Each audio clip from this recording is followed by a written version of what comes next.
ஹல்லேலூயா. நம்முடைய பிதாவாகிய தேவனாலும் கர்த்தராகிய இயேசு கிறிஸ்துவினாலும் உங்களுக்கு கிருபையும் சமாதானமும் உண்டாவதாக. பிரியமானவர்களே, சிலுவை பற்றின உபதேசத்தை குறித்து தியானித்துக் கொண்டு வருகிறோம். ஒவ்வொரு பாகமும் நமக்கு மிகவும் பிரயோஜனமாய் இருந்து கொண்டிருக்கிறது.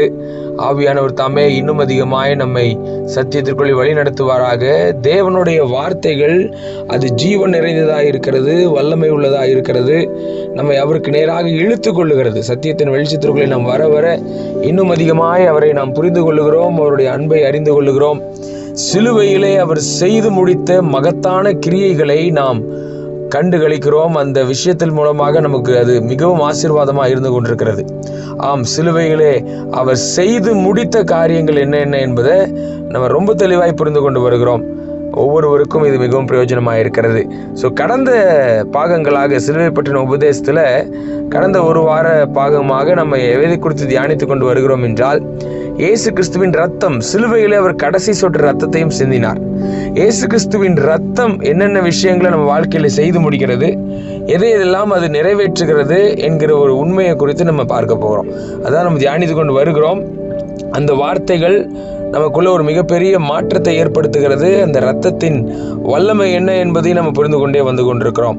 ஸோ அநேக அற்புதங்களை நம்ம குறித்து நம்ம பார்க்கிறோம். இயேசு கிறிஸ்துவின் ரத்தம் நம்ம வாழ்க்கையில் செய்து கொண்டிருக்கிற விஷயம் அது நம்மளுடைய பாவங்களை மன்னிக்கிறது, தேவன் நம்மளை அங்கீகரிக்கும்படி செய்கிறது, நமக்காக பரிந்து பேசுகிறது, நம்மளுடைய மனசாட்சியை செத்த மனசாட்சியாய், குற்றங்களுடைய மனசாட்சியாய் இருக்கிறது எல்லாத்தையும் கழுவி சுத்திகரிக்கிறது எல்லா கரைகளிலிருந்து.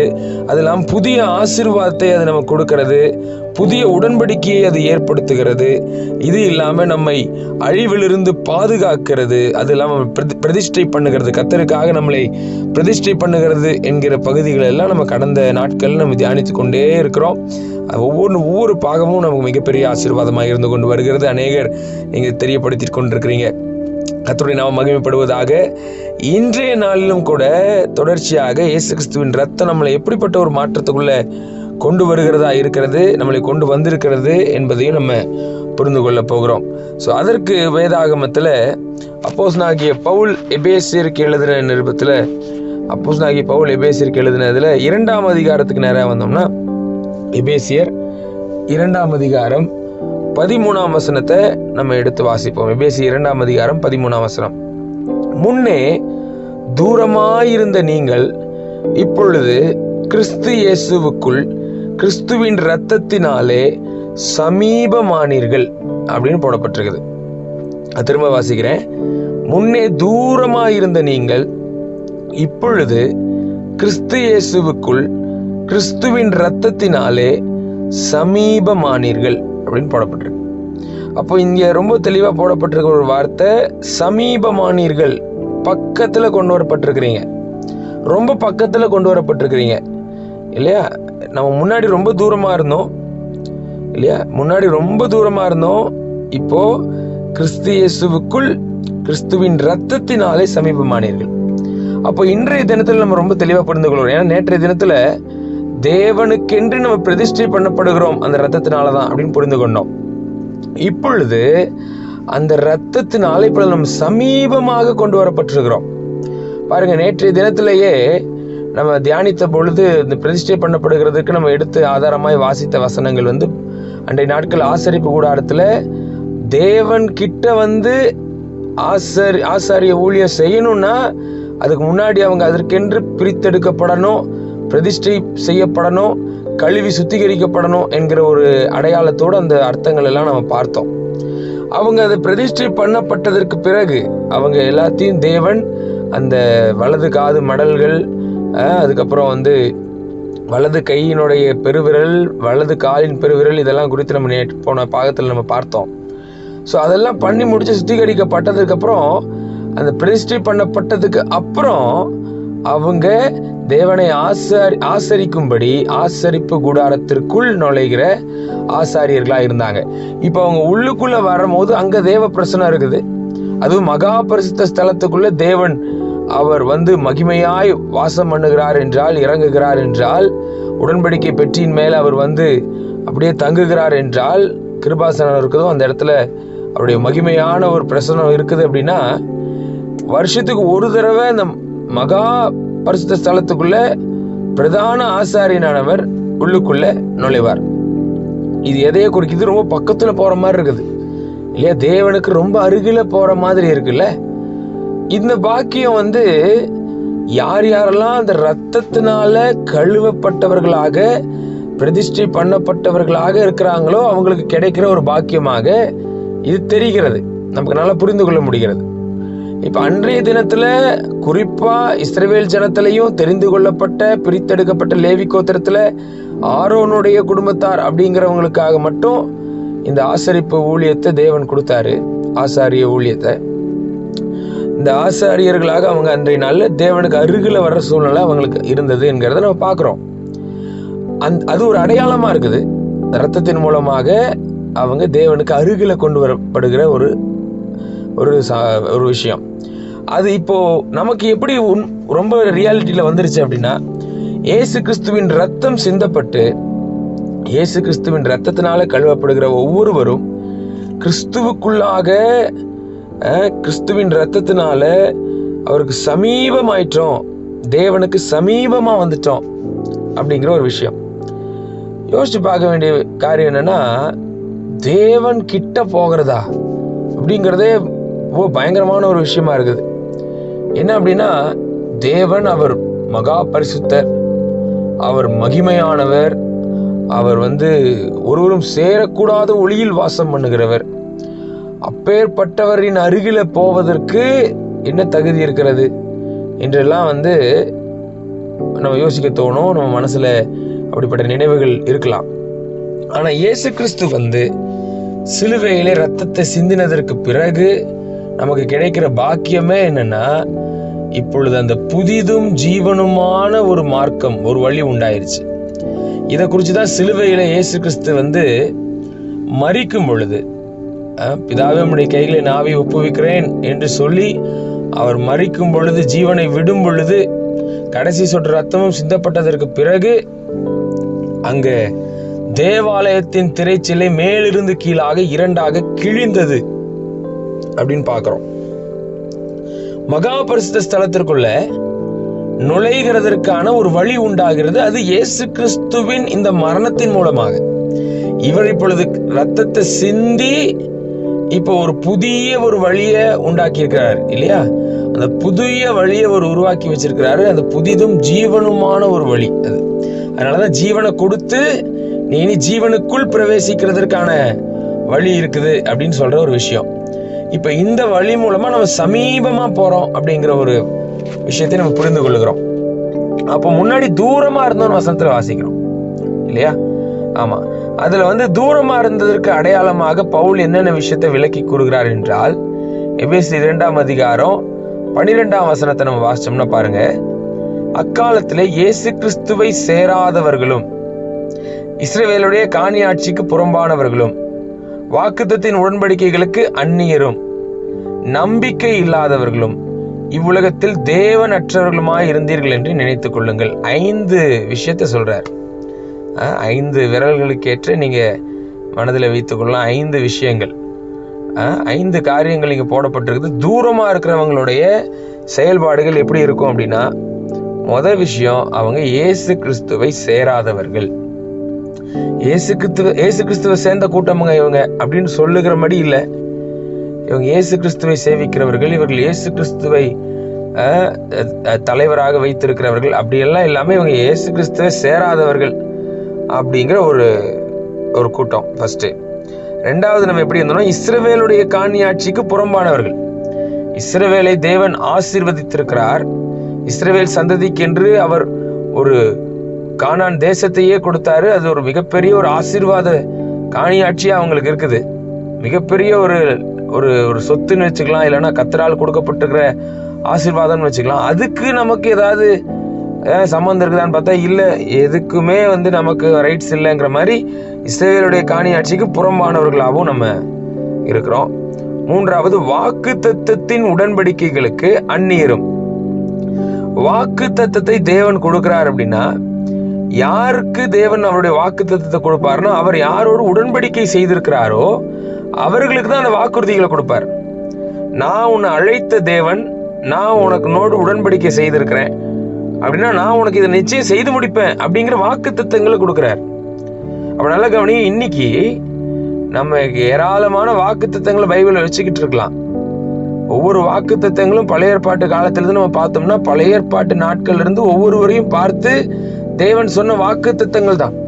இப்போ நான் உன்னை ஆசீர்வதித்து உன்னை பெருகவே பெருக பண்ணுவேன், நீ ஆசீர்வாதமா இருப்பாய் அப்படிங்கிற விஷயத்தின் வசனங்கள் எல்லாம் நம்ம எடுத்து படிக்கிறோம். இல்ல நான் உன்னை கீர்த்தியும் புகழ்ச்சியுமாய் வைப்பேன், இப்படி ஒவ்வொன்றையும் எடுத்து வாசிட்டே இருக்கலாம். உங்கள் வெட்கத்திற்கு பதிலாக 2 தனையாய் பலன் வரும், இப்படி எல்லாம் எடுத்து வாக்குத்தத்தங்களை வாசிக்கிறோமே.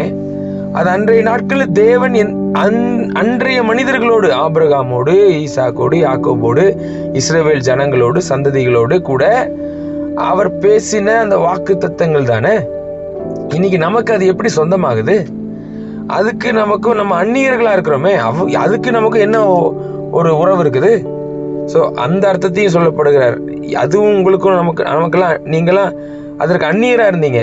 எதுக்கு? வாக்குத்தத்தத்தின் உடன்படிக்கைகளுக்கு அந்நியரும். இது 3வது. 4வது, நம்பிக்கை இல்லாதவர்கள். வாழ்க்கையில் நமக்கு ஒரு நம்பிக்கையே இல்லை. எதை வச்சு எதுல நம்பிட்டு எதை நோக்கி போயிட்டு இருக்கிறோம்? ஒரு நம்பிக்கையும் இல்லை. ஒரு நம்பிக்கை எதை பத்தி என்ன ஒரு நம்பிக்கையோட வாழ்ந்துட்டு இருக்கிற அப்படின்னு கேட்டாலும் நமக்கு சொல்றதுக்கு ஒண்ணும் இல்லை. அப்படியே சாப்பிட்றோம், வாழ்றோம், நாங்க திருமணம் செய்து கொள்றோம், மறுபடியும் குழந்தை குட்டிகளை பெற்றெடுக்கிறோம், பெருகுகிறோம், மறுபடியும் அவங்கள வளர்த்துறோம், அவங்கள மறுபடியும் ஆளாக்குறோம், மறுபடியும் அவங்கள திருமணம் பண்ணி வைக்கிறோம், அவங்களுக்கு பிள்ளை குட்டிகளை பெற்றெடுக்கிறோம். அப்படியே போகுது. ஏதோ ஒரு வேலையை செய்யறோம் அப்படின்ட்டுலாம் இல்லாம நம்ம மேல தேவன் ஒரு நோக்கத்தை வைத்திருக்கிறாரு. அந்த நோக்கத்தை அறிந்து நமக்குள்ளே தேவன் இப்படிப்பட்ட செயலாற்ற விரும்புகிறார் என்கிற அதை புரிந்து அவருடைய வல்லமையை பெற்று இந்த உலகத்திற்குள்ளே அவர் என்ன செய்ய சித்தமா இருக்கிறாரோ அதையெல்லாம் நம்ம செய்வதற்கு, நம்மை அவர் பயன்படுத்துறதற்கு ஆதாரமாக மாறி, அவர் பிரயோஜனமுள்ள பாத்திரங்களாக மாறி இந்த உலகத்துக்குள்ள நான் இதெல்லாம் நிறைவேற்றும்படி கர்த்தர் செய்கிறார், அதை நிறைவேற்றி நான் இந்த குறிப்பிட்ட நாள்ல இப்படி எல்லாம் நம்ம இருக்க போறேன், நான் இப்படி மாற போறேன், அவர் வரப்போறாரு, அதோடு கூட அவர் கூட நித்திய காலமா வாழுவேன். இதெல்லாம் நமக்கு என்ன தெரிய போகுது? முன்னாடி அதெல்லாம் நமக்கு தெரியாதே. அப்போ அந்த ஒரு நம்பிக்கையும் இல்லை நமக்கு. கடைசியா, இவ்வுலகத்தில் தேவன் அற்றவர்களுமாயிருந்தீர்கள். நமக்குள்ள தெய்வம் இருக்குதா அப்படின்னு பார்த்தா இல்லை, முன்னாடி இல்லை. நமக்குள்ளே கடவுள் வாசம் பண்ணுகிறாரா? இல்லையே.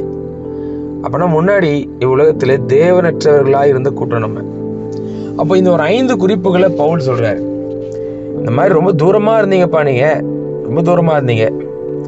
ஆனா தூரமா இருந்த நீங்கள் இப்பொழுது கிறிஸ்து இயேசுவுக்குள் கிறிஸ்துவின் ரத்தத்தினாலே சமீபமானீர்கள் அப்படின்னு சொல்றார். இந்த ஒரு அனுபவத்துக்கு, இந்த ஒரு புரிதலுக்கு நம்ம ரொம்ப தெரிந்த நம்ம ஒரு பகுதியை எடுத்து நம்ம படித்தோம் அப்படின்னா அது நமக்கு ரொம்ப ஆப்டா இந்த நாளில் நமக்கு இருக்கும். பாருங்க, லூக்கா எழுதின சுவிசேஷம் 15வது அதிகாரத்தை எடுத்துக்குவோம். லூக்கா எழுதின சுவிசேஷம் 15ஆம் அதிகாரம் 11வது வசனத்திலிருந்து நம்ம வாசித்து பார்த்தோம்னா, இங்க ஒரு மனுஷனுக்கு 2 குமாரர் இருந்தார்கள் அப்படின்னு சொல்லுகிற ஒரு உவமையை நம்ம படிக்க முடியும். இதை நம்ம ப்ராடிகல் சன், கெட்ட குமாரன், 2 குமாரர்கள் கதை, இப்படின்லாம் சொல்லிட்டு நம்ம பல தலைப்புகள் வைக்கலாம். ஆனா இதற்கு சரியான தலைப்பு வைக்கணும்னா ஒரு நல்ல தகப்பனின் கதை அப்படின்னு தான் கொண்டு வரணும் இந்த சம்பவத்தை. எனிவே, இந்த ஒரு உவமையிலிருந்து கூட இன்றைய தினத்தின் அந்த செய்தியை நம்ம விளங்கிக் கொள்வதற்கு மிகவும் பிரயோஜனமா இருக்கும். பாருங்க, ஆவியானவர் அப்படி நமக்கு விளக்குவார். இந்த பகுதிகள் நமக்கு ரொம்ப தெரிந்த பகுதி, நம்ம பல தடவை படித்திருக்கலாம். ஆனா இன்றைய தினத்தில் நம்ம இந்த எண்ணத்தோடு படிக்கலாம். பாருங்க, அவர்களில் இளையவன் தகப்பனை நோக்கி, தகப்பனே, ஆஸ்தியில் எனக்கு வரும் பங்கை எனக்கு தர வேண்டும் என்றான். அந்தபடி அவன் அவர்களுக்கு தன் ஆஸ்தியை பங்கிட்டு கொடுத்தான். சில நாளைக்கு பின்பு இளையவன் எல்லாவற்றையும் சேர்த்து கொண்டு தூர தேசத்துக்கு புறப்பட்டு போய் அங்கே துன்மார்க்கமாய் ஜீவனம் பண்ணி தன் ஆஸ்தியை அழித்து போட்டான். தூரமா போயிட்டான் இல்லையா? இப்போ தூரமா போன ஆள்ல இந்த இளையகுமாரன் இருக்கிறான், இளைய மகன். எல்லாவற்றையும் அவன் செலவழித்த பின்பு அந்த தேசத்துல கொடிய பஞ்சம் உண்டாயிற்று. அப்பொழுது அவன் குறைவுபட தொடங்கி அந்த தேசத்து குடிகளில் ஒருவனிடத்தில் போய் ஒட்டி கொண்டான். அந்த குடியானவன் அவனை தன் வயல்களில் பன்றிகளை மேய்க்கும்படி அனுப்பினான். அப்பொழுது பன்றிகள் தின்கிற தவிற்றினாலே தன் வயிற்றை நிரப்ப ஆசையாயிருந்தான். ஒருவனும் அதை அவனுக்கு கொடுக்கவில்லை. அவனுக்கு புத்தி தெளிந்த போது அவன், என் தகப்பனுடைய கூலிக்காரர் எத்தனையோ பேருக்கு பூர்த்தியான சாப்பாடு இருக்கிறது, நானோ பசியினால் சாகிறேன். நான் எழுந்து என் தகப்பனிடத்திற்கு போய், தகப்பனே, பரத்துக்கு விரோதமாகவும் உமக்கு முன்பாகவும் பாவம் செய்தேன். இனிமேல் உன்னுடைய குமாரன் என்று சொல்லப்படுவதற்கு நான் பாத்திரன் அல்ல, உன்னுடைய கூலிக்காரில் ஒருவனாக என்னை வைத்துக் கொள்ளும் என்பேன் என்று சொல்லி எழுந்து புறப்பட்டு அப்படின்னு வாசிக்கிறோம். ஸோ இந்த நிலைமை வரைக்கும் இப்போ தூரமாக போன இந்த இளைய மகனுடைய நிலைமை என்ன?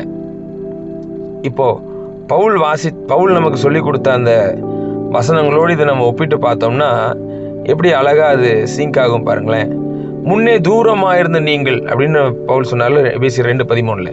அதுக்கு ஒரு 5 குறிப்புகள் நம்ம பார்த்தோம் பாருங்க. இயேசு கிறிஸ்துவை சேராதவர்கள். இப்போ இந்த இளைய மகன் தூரம் போயிட்டான். தூரம் போன இடத்துல இவன் அவங்க அப்பாவை சேர்ந்த கூட்டத்தில் இருந்தானா இல்லை அந்த ஊரில் இருக்கிற ஜனங்களுடைய சேர்ந்த கூட்டமாக இருந்தானான்னு பார்த்தா கண்டிப்பாக அவங்க அப்பாவை சேர்ந்த கூட்டத்தில் இல்லை.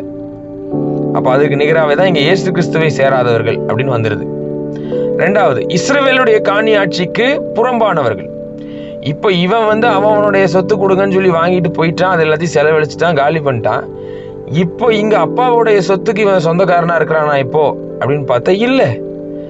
இவன் இங்கே இப்போ இருக்க போகிற இந்த இஸ்ரவேலினுடைய காணி ஆட்சிக்கு இவன் புறம்பானவன் தான். ஓகே. 3வது, வாக்குத்தத்தத்தின் உடன்படிக்கைகளுக்கு அந்நியரும்.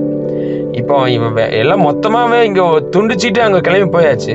அப்பாவோட ஒரு பிரேக்கை உண்டாயிருச்சு, அங்கே ரிலேஷன்ஷிப்பே இல்லை, கட் ஆயிடுச்சு, கிளம்பி போயாச்சு. இங்கே இருக்கிற வரைக்கும் அப்பா என்னென்னலாம் சொல்லி நான் உனக்கு செய்கிறேன்னு சொன்னாரோ அதுக்கு எல்லாமே அவனுக்கு கிடைக்கிறதுக்கு வாய்ப்பு இருக்குது. இங்கே பாதுகாப்பு இருக்குது. அவர் என்ன அப்பா இருக்கிற வரைக்கும் அப்பா சொல்கிறது எல்லாமே அவனுக்கு கிடைக்கிறதா இருக்குது. நான் உன்னை பார்த்துக்கிறேன்னா பார்த்துக்குவாரு, நான் உனக்கு செய்கிறேன்னா செய்வார். எல்லாமே அவர் அங்கே கொடுக்குற வாக்கு தத்தத்தையும் அந்த உடன்படிக்கைக்குள்ளே இருக்கிற வரைக்கும் அவனுக்கு அந்த வாக்கு தத்தங்கள் எல்லாம் சுதந்திரவாளியாக இருக்கிறான் அவன். ஆனால் இப்போ அவன் தூரமாக போயிட்டான். தூரமாக போன அவனுக்கு வாக்கு தத்தத்தின் உடன்படிக்கைகளுக்கெல்லாம் இப்போ அவன் அந்நியனாக மாறிட்டான். அவனுக்கு எந்த ஒரு உரிமையும் கிடையாது. வாக்கு தத்தம் எனக்கு ஏன் செய்யலை நீங்கள் அப்படின்னு கேட்கறதுக்கு. 4வது, நம்பிக்கை இல்லாதவர்கள். அவனுக்கு இப்போ நம்பிக்கையே இல்லை. அவன் எதை நோக்கி போயிட்டு இருக்கிறான், என்ன வாழ்ந்துட்டு இருக்கிறான் பாருங்க. இப்போ அவன் நோக்கமற்ற வாழ்க்கைக்கு போயிட்டான். அவன் வாழ்க்கையின் நம்பிக்கையே இல்லை. வாழ்க்கைக்கு என்னதான் ஆக போறான், என்ன செய்ய போறான், ஒரு நம்பிக்கையும் இல்லை அவனுக்கு. அந்த மாதிரி மாறிட்டான். கடைசியாய் உலகத்தில் தேவனற்றவர்களுமாய், தேவனே இழந்து போனவனா தான் நிற்கிறான் இப்போ அவன். அதனாலதான் பன்றிகளை மேய்ச்சிட்டு இருக்கிறான். இந்த பன்றிகளை மேய்க்கிற அர்த்தங்கிறது இந்த இடத்துல குறிப்பிடப்படுகிறது. என்ன அர்த்தத்தில் அப்படின்னா, தேவன் அவனை ராஜா போல சிங்கம் போல உட்கார வச்சுட்டு இருக்கிற நேரத்தில் இவன் பன்றி போல மாறி இருக்கிறான் என்கிற காரியத்தை குறிக்குது. ஒரு உயர் தலைமைத்துவத்தில் இருக்க வேண்டிய நபராக, மேலானவைகளை சிந்திக்க வேண்டிய நபராக, தேவன் உள்ள ஆட்கள் அப்படி இருக்க வேண்டிய நேரத்தில் இருக்கும்போது இவன் தேவன் அற்றவர்களாக மாறி இப்போ பூமிக்கு அடுத்தவைகளை கீழே, பன்றி எப்படி கீழேயே பார்த்துட்டு இருக்குதோ அது போல இவன் முழுக்க கீழ் நோக்கி போனவன் மாதிரி மாறிட்டான். இவனுக்கு மேலே தேவனை பார்க்கிற, தேவனோடு வாழ்கிற அந்த அனுபவமே இல்லாமல் போற சூழ்நிலைக்கு அவன் தள்ளப்பட்டிருக்கிறான். இப்போ இந்த இளைய மகனுடைய வாழ்க்கையை பார்க்கும் பொழுது இவன் தூரமாயிருக்கிறான் என்பதை இது குறிக்குது. இதை நம்ம 2 விதமாக இந்த வசனத்துல வச்சு நம்ம புரிந்து கொள்ளலாம். இதுல 2 குமாரர்கள் இருக்கிறாங்க அந்த தகப்பனுக்கு. மூத்த குமாரன் இஸ்ரவேல் சந்ததிக்கு அடையாளமாகவும் வைத்துக் கொள்ளலாம். இளைய குமாரன் இப்பொழுது புறஜாதியாராகிய நமக்கு அடையாளமாகவும் வைக்கப்படலாம்.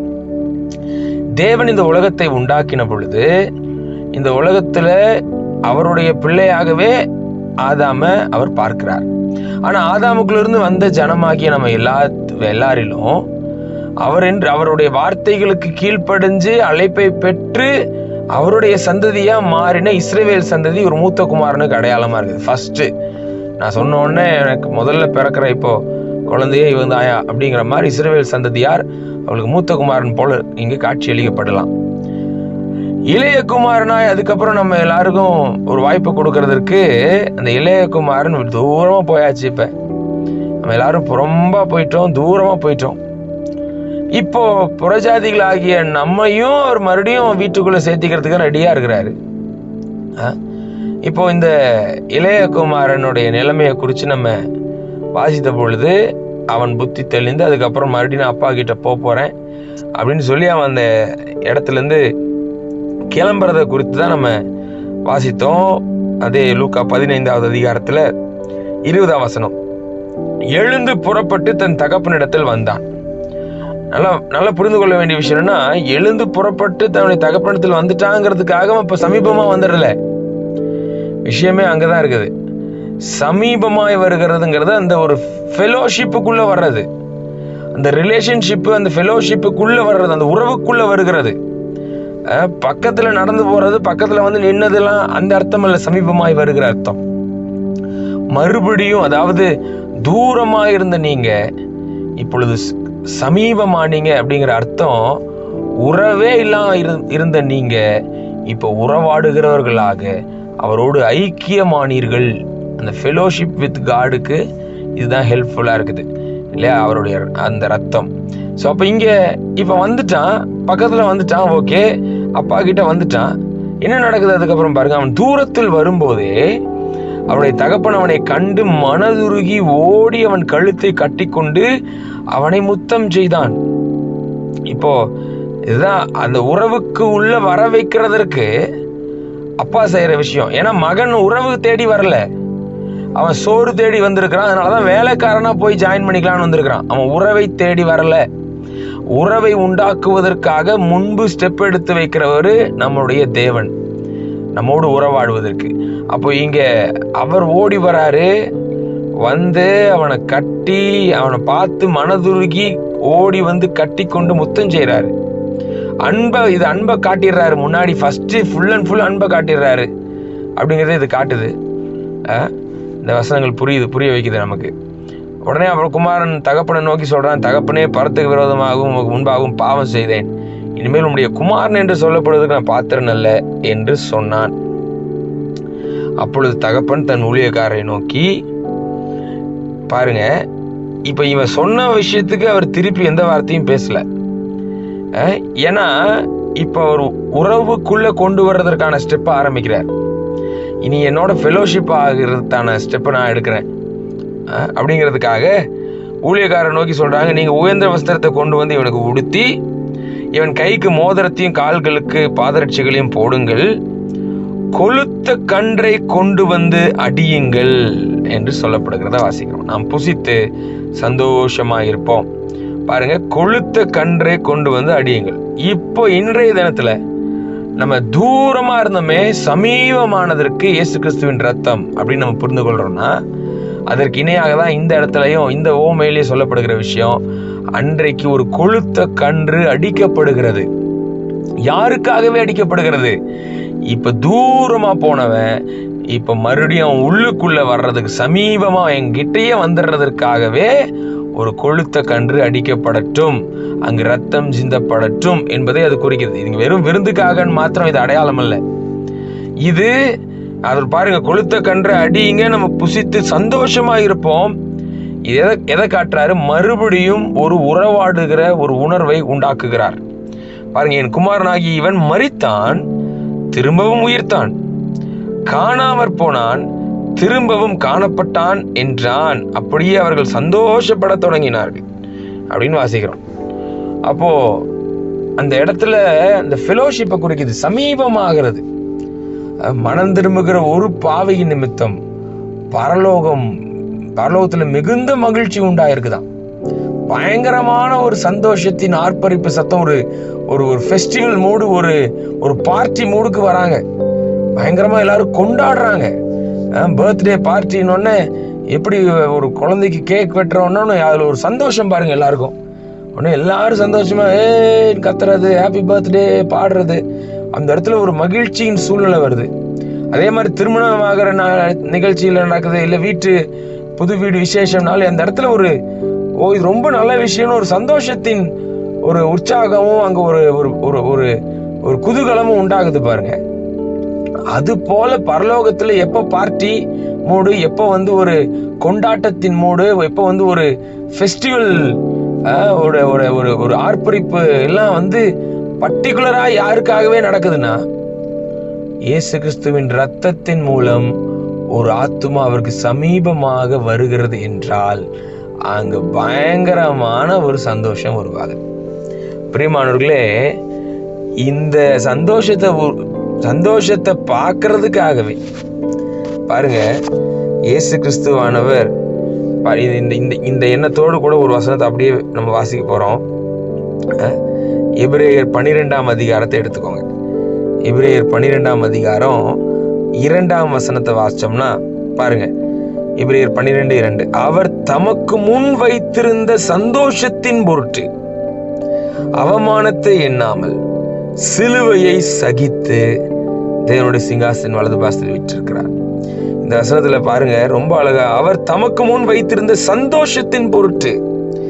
அவருக்கு முன்னாடி அவர் பார்த்துட்டு இருந்த அந்த சந்தோஷமான அந்த நிகழ்வுகள் எதுனா, இப்ப நான் சிலுவையில இதை சகிச்சுக்கிட்டு ரத்தம் சிந்திட்டேன்னா இந்த ரத்தத்தின் மூலம் இனி ஏகப்பட்ட பேர் உள்ளுக்குள்ள வந்துகிட்டே இருக்க போறாங்க. இனி சந்தோஷம்தான், சந்தோஷத்தின் நாளாதான் பயங்கர ஒரு ஆர்ப்பரிப்பு உண்டாக போகுது. ஒரே எல்லாரும் மகிழ்ச்சியா கொண்டாட போற தருணமா இருக்க போகுது. ஏன்னா பரலோகமும் பூமியும் இணைக்கப்படுகிற தருணமா மாறுது. எல்லாரும் தேவ பிரசன்னத்துக்கு நேரா வர்றாங்க, உள்ளுக்குள்ள வராங்க. பரலோகத்துல நாலு குறைய போறது கிடையாது. அதாவது பரலோகத்துடன் இணைப்பில் பரலோக இணைப்பில் உண்டான அந்த இணைப்பில் ஆட்கள் குறைய போறது கிடையாது, பெருக போறாங்க. அதுல ஒரு மிகுந்த மகிழ்ச்சி இல்லையா? அப்ப கர்த்தர் பெரிய திட்டத்தோடு எல்லாவற்றையும் செய்கிறார்னு வாசிக்கிறோம், புரிந்து கொள்கிறோம். இதனாலேயே நம்மளை மீட்டெடுத்தார் இல்லையா? பாருங்க, இன்றைய நாள் தியானத்தை கூட நம்ம எந்த மாதிரி சொல்லலாம்னா, அந்த சமீபமா கொண்டு வந்ததற்கு நம்மளை அவரு விலைக்கரையம் கொடுத்து வாங்கி சமீபமா கொண்டு வந்திருக்கிறார் அப்படிங்கிற ஒரு புரிதலை கொண்டு வரலாம். அதாவது எப்படின்னா, பாட் அண்ட் ப்ராட் அப்படி சொல்லுவாங்க. யூஸ்வலா எப்படி இதை விளக்குவாங்க அப்படின்னா, நம்ம through the blood of Jesus we are bought and brought அப்படிம்பாங்க. அதாவது நம்ம அவருடைய ரத்தத்தினாலே வாங்கப்பட்டிருக்கிறோம், அவர் அருகிலே கொண்டு வரப்பட்டிருக்கிறோம். அதாவது நம்ம எல்லாரும் நம்ம மீட்கப்பட்டிருக்கிறோம், நமக்கென்று ஒரு விலைக்கரையை செலுத்தப்படணும். அதுதான் பேதுரு எப்படி அழகா சொல்லுவார்னா, 1 பேதுரு 1ஆம் அதிகாரத்தை எடுத்துக்கிட்டோம்னா 19ஆம் வசனத்தை வாசிங்க. 1 பேதுரு 1ஆம் அதிகாரம் 18ஆம் வசனத்திலிருந்து வாசிப்போம். உங்கள் முன்னோர்களால் பாரம்பரியமாய் நீங்கள் அனுசரித்து வந்த வீணான நடத்தை நின்று அழிவுள்ள வஸ்துக்களாகிய வெள்ளியினாலும் பொன்னினாலும் மீட்கப்படாமல் குற்றமில்லாத மாசற்ற ஆட்டுக்குட்டி ஆகிய கிறிஸ்துவின் விலையேற பெற்ற ரத்தத்தினாலே மீட்கப்பட்டீர்கள் என்று அறிந்திருக்கிறீர்களே. அழிவுள்ள வஸ்துக்களாகிய வெள்ளி பொன்னெல்லாம் இல்லப்பா, இதெல்லாம் கொடுத்து உங்களை அவர் வாங்கிக்கல. அவர் உங்களை மீட்டெடுத்ததும் அவர் பக்கத்துல கொண்டு வந்ததும், அந்த மீட்டெடுத்ததும் அவர் பக்கத்துல கொண்டு வந்ததும் எப்படின்னா, அவருடைய விலையேற பெற்ற ரத்தத்தினால. அவருடைய ரத்தத்துக்கு விலையே நீ சொல்ல முடியாது. பொண்ணு வெள்ளிக்கு நீ ஒரு விலை சொல்லிடலாம், ஆனா விலையேற பெற்ற அவருடைய ரத்தத்தினால நீங்க மீட்கப்பட்டிருக்கிறீங்க. அவர் பக்கமாய் கொண்டு வரப்பட்டிருக்கீங்க, சமீபமாய் கொண்டு வரப்பட்டிருக்கிறீங்க, அவரோடு உறவாடுவதற்காக, ஐக்கியம் கொள்வதற்காக. பிரியமானவர்களே, இன்றைய நாள்ல கூட நம்ம இயேசு கிறிஸ்துவின் ரத்தம் எப்பேற்பட்ட ஒரு அற்புதமான செயலை செய்திருக்கிறது என்பதை புரிந்து கொள்கிறோம். தூரமா இருந்தோம், நம்ம தூரமா இருந்தோம். ஆமா, நம்மளுடைய இஷ்டத்தின் போல வாழ்ந்துட்டு நம்ம மனம் போன போக்குல தூரமா போயிட்டோம். தூரமா போன பொழுது நம்மளாம் கிறிஸ்துவோடைய கூட்டமா இல்லாம இருந்தோம். கிறிஸ்துவோடைய கூட்டமாக இல்லை. நம்ம நம்ம இஸ்ரவேலுக்கு உண்டான காணியாட்சிக்கெல்லாம் நம்ம சுதந்திரவாளிகளா இல்லை. நமக்கு வாக்கு தத்துவம் உடன்படிக்கை என்கிற ஒரு விஷயத்துக்கும் நம்ம உடன்பாடா இல்லை, அந்நியர்களா இருந்தோம். நமக்கு நம்பிக்கையே இல்லை. எதையோ வாழ்க்கையில செஞ்சுட்டு ஓடிட்டு நம்ம விழுந்து போய் கிடந்தோம், நம்பிக்கை இல்லாம. அப்புறம் தேவனற்றவர்களா வாழ்ந்துட்டு இருந்தோம். நம்ம எல்லாம் வெறும் கீழ் நோக்கியே பார்த்துட்டு இருப்போம். நமக்கு தேவனை நோக்கி பார்க்குற எண்ணமே இல்லாம பூமிக்கு அடுத்தவைகளையே சிந்திச்சுட்டு இருந்தோம். ஆனா ஏசு கிறிஸ்துவின் ரத்தம் தூரமா இருந்த நம்மளை அது மீட்குது. மறுபடியும் அது நம்ம தூரமா போயிட்டோம். இப்ப நம்ம மறுபடியும் அதுக்கு ஒரு விலைக்கரையத்தை செலுத்தி மீட்டெடுக்கணும். பாருங்க, அங்க கொழுத்த கன்று அடிக்கப்படுகிறது என்றால் அந்த இடத்துல அந்த ரத்தம் சிந்தப்பட்டதின் அர்த்தமே, உன்னை நான் மீட்டெடுக்கிறேன். அதோடு கூட இல்லை, மீட்டெடுத்துட்டேன்னாலே இதுக்கப்புறம் நீ எனக்குள்ளே எனக்குரியவைகளை நீ சொந்தம் கொண்டாடலாம். அந்த அர்த்தம். அன்னைக்கு அவன் அந்த இளைய மகன் வந்துட்டான், அவனுக்கு புது வஸ்திரத்தை உடுத்துங்க, மோதிரத்தை போடுங்க, பாதரட்சைகளை கொடுங்க, கொழுத்த கன்று அடியுங்க, அந்த அந்த விஷயத்துல பாருங்க, இது ரெண்டுமே நடக்குது. மீட்கிறார், அப்புறம் அவனை சொந்தம் கொண்டாட வைக்கிறார். நம்ம அவருக்கென்று மீட்டெடுத்துட்டாருன்னா அவருக்கென்று நம்மை மீட்டெடுத்துட்டாருன்னா அவருக்குரியவைகளை அப்பொழுதுதான் நம்ம சொந்தம் கொண்டாடலாம். இப்போ அப்படி தூரமா இருந்த அந்த 5 பாயிண்ட்டையும் இப்போ அப்படியே ரிவர்ஸலா நம்ம சொல்லி நம்ம இந்த தியானத்தை முடிக்கலாம் இல்லையா? நம்ம எபேசியர் அப்போஸ்தலனாகிய பவுல் சொன்ன 2ஆம் அதிகாரத்துல நம்ம வாசித்த அந்த வசனங்கள் பாருங்க. தூரமா இருந்த நீங்கிற 12ஆம் வசனத்துல இப்போ பக்கத்துல வந்தோன்னு இப்ப எப்படி மாறிட்டோமா? அக்காலத்திலே இயேசு கிறிஸ்துவை சேராதவர்களா இருந்தோம், இக்காலத்துல எப்படி இருக்கிறோம்? இயேசு கிறிஸ்துவை சேர்ந்தவர்களா இருக்கிறோம். நம்பர் 1 டிக் மார்க் போட்டுடலாம். அடுத்தது 2வது, இஸ்ரவேலுடைய காணி ஆட்சிக்கு புறம்பானவர்களா இருந்தோம். அப்ப இப்போ ஆபிரகாமின் ஆசீர்வாதங்கள், இஸ்ரவேல் எங்க, அதுக்கு முன்னாடி ஆபிரகாமின் ஆசீர்வாதங்களே இயேசு கிறிஸ்துவின் மூலமாய் ஆமென் என்றும் நமக்கு நிறைவேறுகிறதா மாறிடுச்சு. அப்போ நம்ம இப்ப புறமானவர்கள் இல்ல, காணி ஆட்சிக்கும் சரி, ஆசீர்வாதங்களுக்கும் சரி, எல்லா விஷயங்களுக்கும் சரி நம்மளும் இப்ப சுதந்திரரா மாறிட்டோம். அதுல டிக் மார்க்கு. 3வது, வாக்குத்தத்தத்தின் உடன்படிக்கைகளுக்கு நம்ம அந்நியரா இருந்தோமா அக்காலத்துல, இக்காலத்துல எப்படி இருக்கிறோம்? அவர் புது உடன்படிக்கையை நமக்குன்னு ஏற்படுத்தி நமக்கு புது உடன்படிக்கைக்குரிய எல்லா வாக்குத்தத்தங்களையும் கொடுத்து வச்சிருக்கிறார். நித்திய ஜீவனையே கொடுப்பேன்னு வாக்குத்தத்தம் பண்ணாரு. இப்ப நித்திய ஜீவனுக்கு நம்ம பாத்திரவான்களா இருக்கிறோம். அப்படிப்பட்ட பாக்கியத்துக்குள்ள வந்திருக்கிறோம். அப்ப எல்லாம் நம்ம அந்நியர் கிடையாது, இப்போ நம்ம அது எல்லாத்துக்கும் நம்ம சொந்தம் பாராட்டுறவங்களா இருக்கிறோம். Tick mark. 4வது, நம்பிக்கை இல்லாதவர்களா இருந்தோம் அக்காலத்துல, இப்ப இக்காலத்துல எப்படி இருக்கிறோம்? ஒரு துளி நமக்கு நம்பிக்கை இல்லாம இல்ல, நம்மளுடைய விசுவாசம் வர்த்திக்கப்பட்டுருச்சு, விசுவாசிகளா மாறி இருக்கிறோம், நம்பிக்கையோட இருக்கிறோம். நமக்கு இருக்கிற நம்பிக்கை இயேசு கிறிஸ்து உடையவர்களாக மாறி இருக்கிறோம், இயேசு கிறிஸ்துவோடு கூட வாழுகிறோம், இயேசு கிறிஸ்துவை ஒரு நாள் நேருக்கு நேர் சந்திக்க போகிறோம், அவரோடு கூட ஆளுகை செய்ய போகிறோம், அவர் கூடயே நித்திய காலமும் ஜீவிக்க போகிறோம் என்கிற எல்லா நம்பிக்கையும் இருக்குது. நம்பிக்கையே இல்லாம இல்லையே, ரொம்ப ரொம்ப ரொம்ப ரொம்ப நம்பிக்கையோட வாழ்ந்துட்டு இருக்கிறோம். சோ இதுக்கு ஒரு டிக் மார்க். கடைசியா, தேவனற்றவர்களுமா இருந்தோமா அக்காலத்துல, இவ்வுலகத்துல, அதான் பாயிண்ட், இவ்வுலகத்துல தேவனற்றவர்கள். அப்ப இவ்வுலகத்துல இனி எப்படி இருக்கிறோம்? இவ்வுலகத்துல இப்ப வாழ்ந்துட்டு இருக்கிறோம். இப்ப நம்ம சொல்ல முடியும், தேவன் எனக்குள் இருக்கிறார், இம்மானுவேல், தேவன் நம்மோடு இருக்கிறார், பரிசுத்த ஆவியானவர் எனக்குள் வாசம் பண்ணுகிறார், தேவனாகிய கர்த்தர் எங்களுக்குள் இருக்கிறார் அப்படின்னு சொல்லி முடியுமே நம்மளால. அப்போ இது எல்லாத்துக்கும் டிக் மார்க் போடலாம். அதுலயே நம்ம தெரிந்து கொள்ளலாம், நம்மள தேவன் சமீபமா கொண்டு வந்துட்டாரு, அவர் பக்கத்துல வந்துட்டோம், நம்ம அவர் கூட உறவாடுவதற்காக, ஐக்கியம் கொள்வதற்காக இப்பொழுது அவர் வீட்டிற்குள்ள இருக்கும்படியா வந்துட்டோம். வெளியில ஒரு நாள் தூர தேசத்துல போய் கஷ்டப்பட்டு இருந்தோம், இவனையோ போய் நம்பிட்டு வாழ்ந்துட்டு இருந்தோம், நம்பிக்கை இல்லாம இருந்தோம், பன்றிகளை மேய்த்துட்டு இருந்தோம், ஒரு போஷிப்பும் இல்லை, நமக்கு எந்த ஒரு எதிர்கால திட்டத்தின் ஒரு அறிகுறியும் இல்லாம இருந்துச்சு.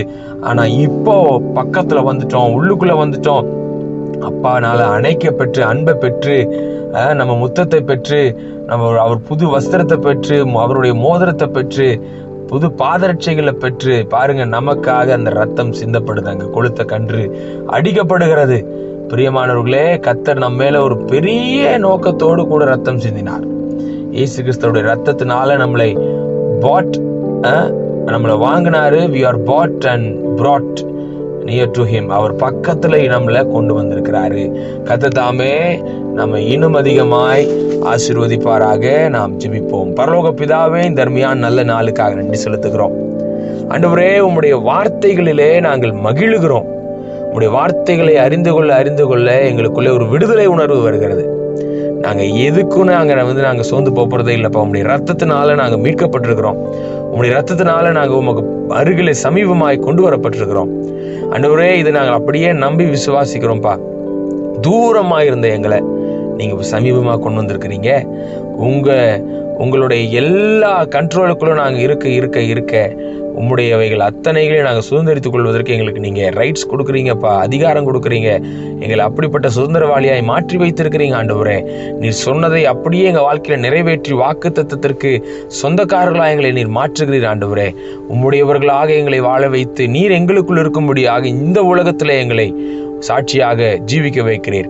தொடர்ந்து ஆளுகை செய்யுங்க, வல்லமையாய் பயன்படுத்துங்க. எங்கள் ஒவ்வொருவரையும் இன்னும் அதிகமாய் உம்மை பற்றி அறிந்து கொள்ள, இன்னும் அதிகமாய் சாட்சியுள்ள ஜீவியத்தோடு நாங்கள் வாழ்வதற்கு எங்களுக்கு உதவி செய்வீராக.